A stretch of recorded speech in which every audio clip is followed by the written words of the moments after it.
Citizens of the Reject Nation, Greg here. John, what's up? Not much, man. I'm excited to watch a film theory. Yeah. Listen, guys. I'm sorry, I'm committing the cardinal sin of wearing a Batman shirt. I just realized that we shot some different video. It's okay. Marvel right here. It's part of our brand that we wear apt shirts. It's okay. I screwed up on the other video, so this Did way you? we're even. Yeah, I was wearing a Marvel shirt that whole time. You jerk. I know. We might not even release that video. I We might know. not release this one. Let's see what happens. Which timeline do you live on? Anyway, yeah, we're going to watch The Film Theorists. Antman will die. Oh. This is not a theory. This is just a fact. Antman and the Wasp Someday. Quantumania, you know, people age. My theory has been that Hank Pym's going to die. I think Hope and Janet Van Dyne and the rest of the female cast will all die. Yeah, Cassie Lang enters the photo frame. Film. I messed the joke up. Guys, It's okay. I'll leave a like. Let's watch this. Let's just cut to the chase, friends. While the rest of the world is getting ready to see Black Panther Wakanda Forever in a few months, I've got my eyes set to the movie right after it, Ant-Man Quantumania. Why should I care about the third movie in the Ant-Man trilogy? Oh, because that's where Ant-Man is gonna die, and I'm about to prove it to you. Let's see about this. Matthew the Pat.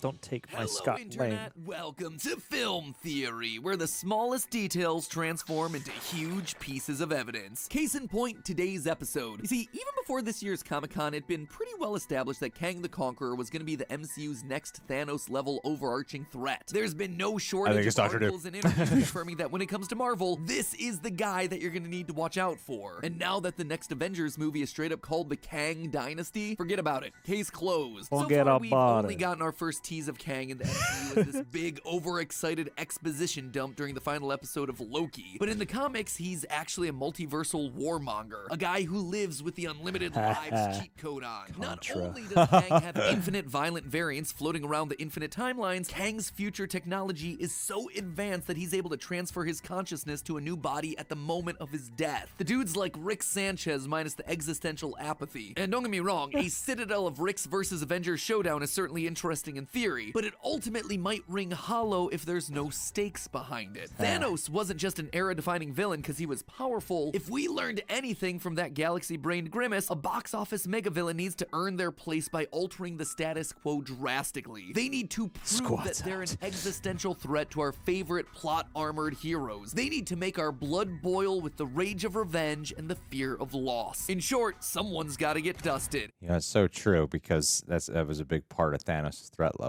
But I'm having a hard time remembering off the top of my head who actually truly just never returned. Because Vision returned in some way. Everyone returned in some way.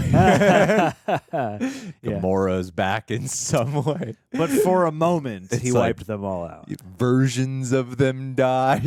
Yeah. How much stakes can you have in an infinite multiverse now where anybody can come back at any I time? feel like there's Loki, but then Loki came back in some way. It's come back multiple times. Yeah. But at the time, no, Thanos, real threat level. For Yeah, sure. At the time. Yeah. Now the Infinity Stones are paperweight. Kang has to prove himself as the next major threat by killing off a beloved hero. And that hero is gonna be Ant-Man. Squash him like a bug. That Ant-Man, in the final movie of his trilogy, is gonna get exterminated like a bug. Which, you know, it's fitting. First, let's start things off by examining the general story structure of the MCU. No, you can't get to the end until you've been changed by the journey. Thanks for that, Kang. See, this guy knows what he's talking about. Now, I mean absolutely no disrespect to Stan Lee stands by saying this, but the MCU runs on some pretty tried and true story formulas. At this point, I think it's pretty fair to say that we're all at least vaguely familiar with the narrative beats of the iconic hero's journey. Star Wars. Adventure, find a mentor, death, and rebirth that result in some sort of a transformation, atonement, and then returning back to the beginning. like a changed cheat as a code for result. Classic movies. stuff been done to death. But exactly like that, overarching end bosses hit key beats in their stories as well. You can certainly see the pattern in self-contained stories. Yeah, go back to that. Turn around in chair with cat on lap. Capture the hero. Confess evil plan. Plans Thor to shake fists. Got to. All that's missing from this circle is a twirl of the stash. It's complete. I love how you were just willing to let that just fly by in this video. It's more such of those. Such a true YouTube pause moment. Just to right see here. who's paying attention, yeah. You can certainly see the pattern in self-contained stories, but it's especially apparent when you start looking at memorable big baddies of epic adventure franchises. First, the That big team villain up. appears in a film technique that Steven Spielberg likes to call the fraction introduction. This is where the audience is teased about the mystery surrounding this new character. For Thanos, this fraction tease came as his cameo at the end of the first Avengers film, pegging him as the true mastermind behind Loki's Chitauri invasion. Harry Potter had evil Lord Voldemort appearing as just a face on the back of Professor Quirrell's head at the end of the first movie. Showing the big boss as the motivating force for a lesser antagonist is a common trope that's used to express this particular plot point. Think of Fire Lord Ozai's silhouette ordering Zuko to hunt Avatar, or Grand Moff Tarkin name-dropping the Emperor in A New Hope. I have just received word that the Emperor has dissolved the Council permanently. Implying that even Darth Vader answers to someone higher up on the food chain. As the plot moves into Act 2, we're given a taste of the villain's true power. It's common for writers to give us hints of this through the use of specific story beats known as pinch points. These pinch points are moments that amp up the narrative tension by putting our heroes in a jam through increasing doses of the villain's intensifying presence. Traditionally, there are two major pinch points that happen on opposite ends of a story's second act. The first is usually early in Act 2, and is just a simple reminder of the villain's strength. The second foreshadows the biggest complication that the villain will throw at our heroes. Oftentimes, an important character gets killed in the process. In Harry Potter, the first key pinch showcasing the threat of Voldemort is the death of Cedric Diggory in Goblet of Fire. The second pinch point comes when Dumbledore himself is killed off in movie 6, right before the final push towards the end battle. For the Infinity Saga, Thanos' first pinch point comes when he enlists Ronan the Accuser to get the Power Stone in Guardians of the Galaxy. Through Ronan, we are given the glimpse of the destruction that'll spread throughout the universe as Thanos completes his rock collection. I gotta say, I'm really appreciating this video so far because they're doing like act structures, but based off of cinematic universe buildup. Yeah, or franchise franchises. buildup, yeah, versus like a movie structure. Because I was like, yeah, you know, like they kill off Rachel in The Dark Knight.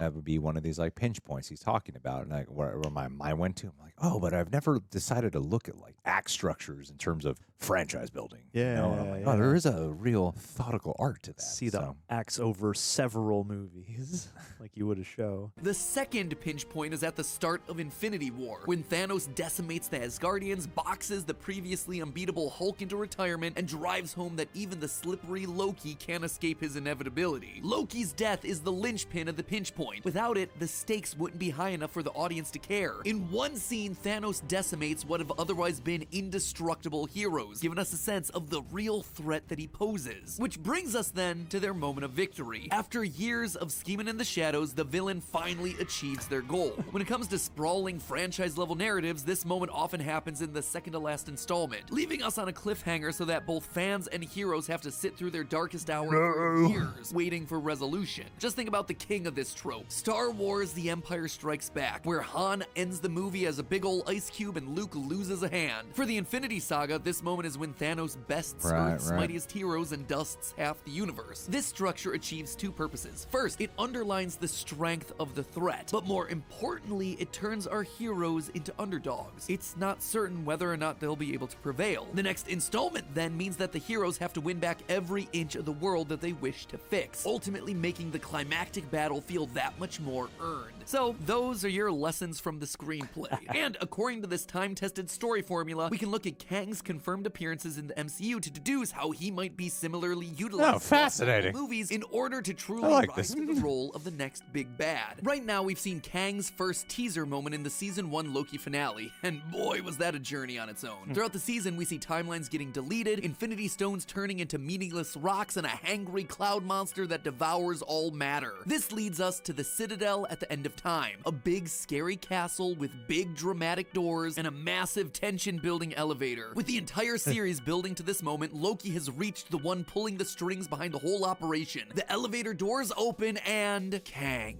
It's his Thanos first reveal moment. And this isn't even a particularly violent Kang either. Sure, he's created a big brother organization run by puppets that prunes entire timelines, but he tells us that all of this is to keep his other more violent selves at bay. If you think I'm evil, just wait till you meet my variant.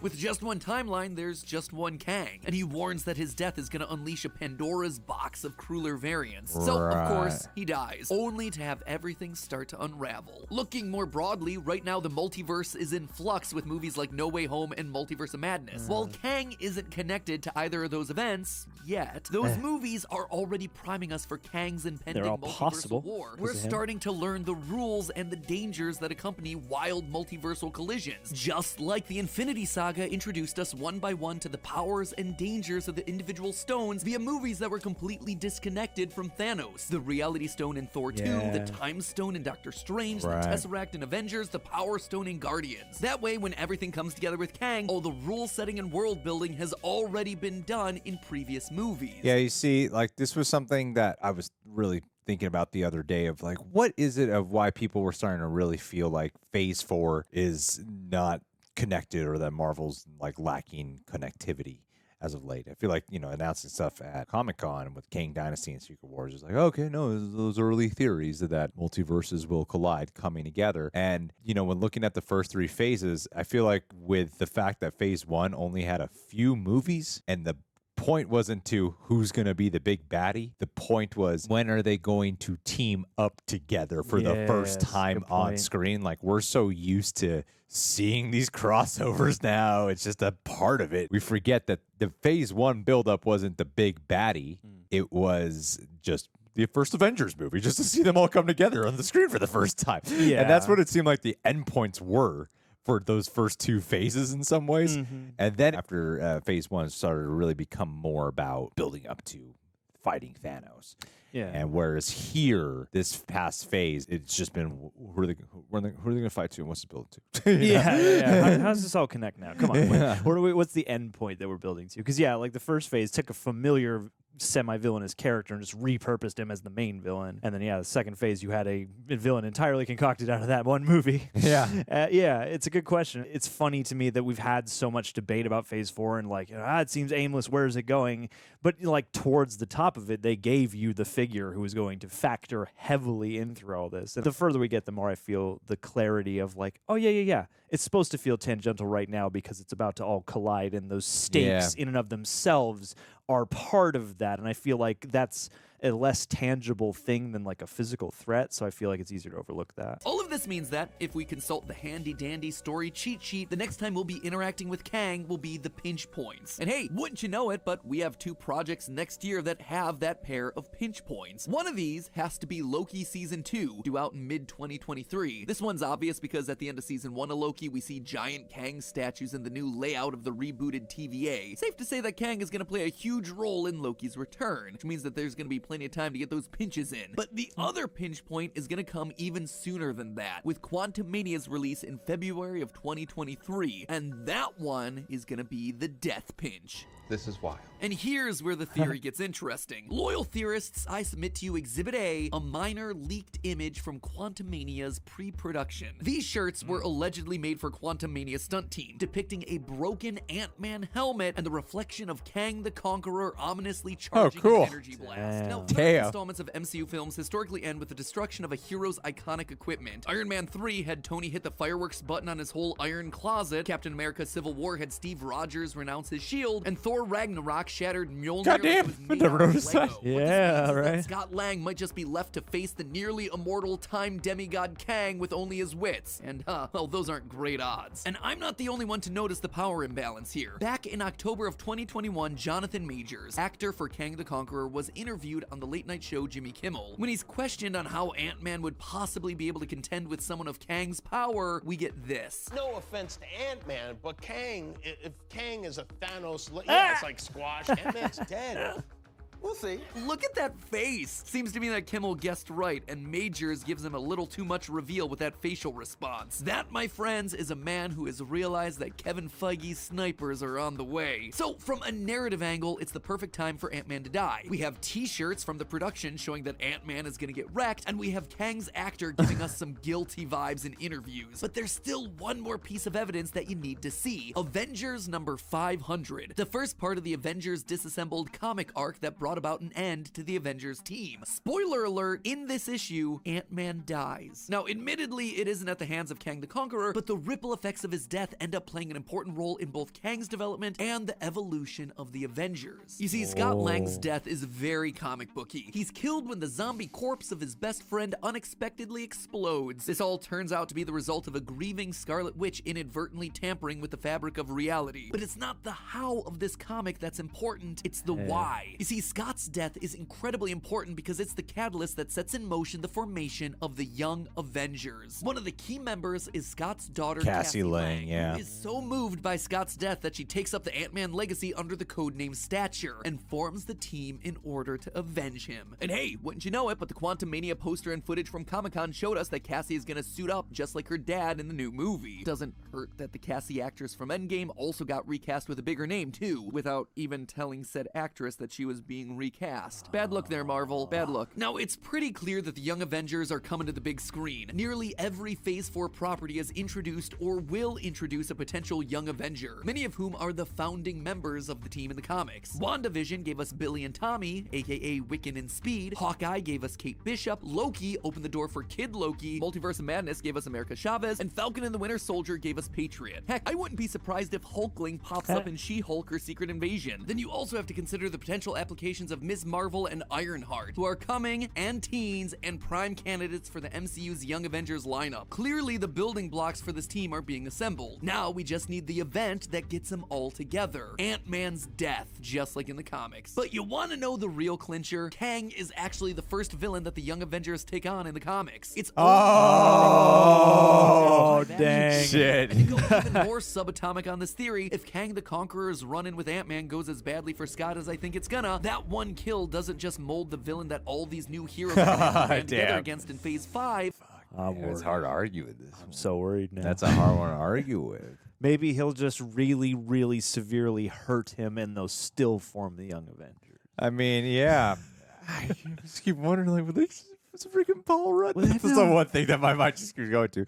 It's Paul Rudd. Would they do that to Paul Rudd? And in the greater scope of the MCU, not to say that I like both Ant-Man movies, but it seems like they have an eye on elevating things from before that maybe weren't the most beloved and also giving people really their due and their time to shine. And as much as I've loved the Scott Lang appearances so far, it feels like it would be kind of abrupt just to end his journey here and now. And I think also, too, if you're following a structure, even though it's a different comic, there's so much correlating to that one comic. Marvel movies, they tend to deviate from the comics quite a bit. Yeah. In terms of following specific plot structures of like, okay, if we're going to get Cassie Lang into the Young Avengers, we got to kill off Scott Lang because that's what happens in the comics. And then that's how they fight Kang the Conqueror. I'm having a hard time seeing that the Young Avengers' first team-up movie would be against Kang the Conqueror, because when they have their first team-up movie be them defeating Kang the Conqueror or losing to Kang the Conqueror. Like, either one, I'm like, I feel like for the first team-up movie, they'd want them to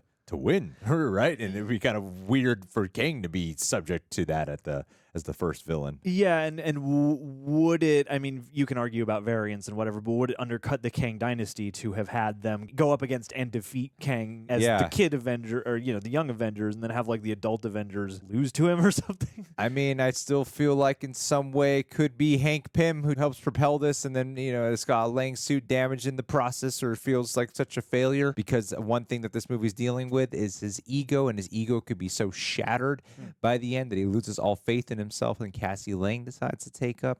I don't know. But you got some good arguments. You writers got some good arguments here. That one kill doesn't just mold the villain that all these new heroes are going to have to band together against in Phase 5, it's also going to shape the entirety of Phase 6. What if, unlike Thanos, Kang gets a redemption arc and becomes a Young Avenger? You see, Kang has a zillion variants, but one of them is a Young Avenger. In fact, he's their Iron Lad. first leader. A teen variant of Kang, going by the alias Iron Lad, forms the team in hopes that he can divert himself himself from growing up to become a megalomaniac that brings about the destruction of the multiverse. Iron Lad even has a close, sometimes romantic relationship with Cassie Lang in the comics. This poses an interesting conflict if Kang turns out to be the one to squash Ant-Man. At their core, the Ant-Man movies are thematically about second chances. Scott is an ex-felon who's given a second lease on life. Hank Pym gets a second chance at saving his wife Janet. The Ant family helps save and redeem Ghost in the second film. If Kang kills Cassie's father, she's put in a scenario where she may have to give her father's killer a preemptive second chance as well. So if Cassie chooses to forgive young Kang, that may be the push Iron Lad needs to avoid his dark future, saving the multiverse from adult Kang in the process. Or maybe the second chance Kang gets in Quantumania is at killing Scott. When they meet during the trailer shown at Comic-Con, Scott introduces himself to Kang as an Avenger. Kang's response, "You're an Avenger. Have I killed you before?" So when Ant-Man starts advertising itself like yet another quirky superhero comedy starring Paul Rudd, you'll know the truth. At some point, that thing is gonna take a serious turn and pull the rug out from under you, stomping the main man himself out of existence. Either that or, you know, Ant-Man shrinks himself and hops up Kang's butt. Hey, that's Very well done. and cut. Very well done. Great job on that video. That was great. Yeah, very solid theory. Oof. Now I'm worried. That's a hard one to argue with. True. But hey, I mean, think of this. They could, instead of doing it to Scott Lang, they could still do that just with a different important character. I don't know who it would be. Janet, she's been out of the quantum realm for 5 days. Kill her. They kill her right away. Kill her in the first scene of the movie like it's the 80s again. All right. Well, what do you guys think? Do you think Ant-Man will die? Leave your thoughts down below. All right. Subscribe. Click that button. Start making sure my phone was all right. Yeah, we'll talk with y'all soon.